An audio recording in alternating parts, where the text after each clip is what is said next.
আওয়ামী লীগের রাজনৈতিক কর্মকাণ্ড নিষিদ্ধ করার বিষয়ে নিজেদের সুস্পষ্ট অবস্থান ব্যাখ্যা করেছে অন্তর্বর্তী সরকার। সোমবার দিবাগত রাত 12টার পর এক বিবৃতিতে তারা বিষয়টি ব্যাখ্যা করে। বিবৃতিতে বলা হয়, গত 12 মে বাংলাদেশ সরকারের স্বরাষ্ট্র মন্ত্রণালয় থেকে একটি প্রজ্ঞাপন জারি করা হয়েছে, যার মাধ্যমে আওয়ামী লীগের কার্যক্রম নিষিদ্ধ ঘোষণা করা হয়। এই সিদ্ধান্ত সন্ত্রাসবিরোধী আইনের আওতায় গৃহীত হয়েছে।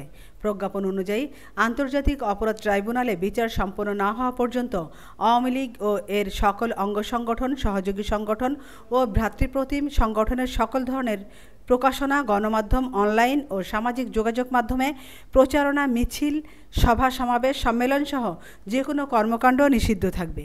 এই নিষেধাজ্ঞা সংগঠনগুলোর নেতাকর্মী ও সদস্যদের ক্ষেত্রেও প্রযোজ্য হবে। আমেনা ইসলাম, নিউজ ডেস্ক, আজকের সংবাদ।